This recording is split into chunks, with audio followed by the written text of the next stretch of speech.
Okay, so this past week I felt pretty inspired while able to do nothing inside during this quarantine, and class doesn't start until Monday, so I've decided to make a devlog series capturing some of the progress I've made on the newest project that I've been working on. For a little backstory, I went into this with the expectation that I'd make some type of difficult platforming game, and the two main sources of inspiration I wanted to use were Celeste and Jump King.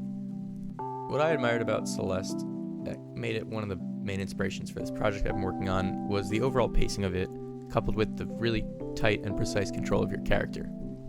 All of your mistakes in Celeste would feel like they're your fault. The game's difficulty lies in pushing its players to master the movement mechanics of their character, while each screen requires the player to overcome some new type of obstacle or utilize a myriad of past obstacles in a new and challenging, but really interesting and fresh way.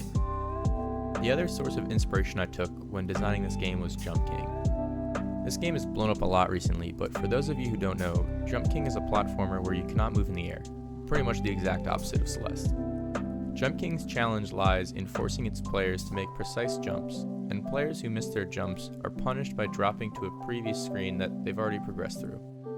While it may seem like a player has sunk 20 hours into the game, but they're still only on the first screen of the game, the progression in this game, like Celeste, is through the mastery of the movement mechanics, and players will find 20 hours later that they're spending considerably less time on previously beaten screens than the newer ones. Which brings me to my end goal, to create a game that is punishing for players in level design, but satisfying in movement mechanics and rewarding in the mastery of those mechanics, and also overcoming those punishments. The gameplay will take place during the Roman Empire, and the premise is that, purely for their entertainment, the gods have proposed a challenge for all mortals to compete and climb to Olympus in order to prove who is the strongest of all. The game will have the player climb through various settings, while other NPCs are struggling in their climbs along the way. Armed with a returning dagger and the clothes on his back, our player begins their climb to prove their worth. Now with the backstory out of the way, it's time for what you've probably been waiting for, the progress. So you can see here that we have a test scene with our character and a lot of really terrible art, because I just make the bleep loops. I am not artist. So you can see for movement we can run, crouch, dash, jump, climb, wall jump, crouch slide, and throw. If the dagger looks like a boomerang, that's probably because day one of development I didn't really know what the story would be, but I knew I wanted some kind of returnable object for solving puzzles and things. Additionally, it has some special properties to it. When the boomerang is first thrown, it is green, signaling that it can go through obstacles like walls. Halfway through the flight, it will turn red, signaling that it will now collide with obstructions.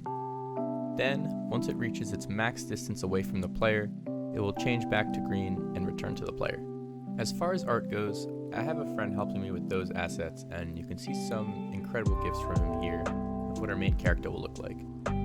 I've pretty much prioritized character feel over any other real mechanics, just because that'll be the main focus, and it's only been about 10 days of development, so I don't really have too much to show for progress. Regardless, let me know your feedback and suggestions in the comments if you have any ideas about things I can incorporate into the game. And don't forget to like and subscribe, and follow me on Twitch at twitch.tv/thepromofo to watch me develop the game and provide me with critiques in real time. Thanks for watching and stay safe.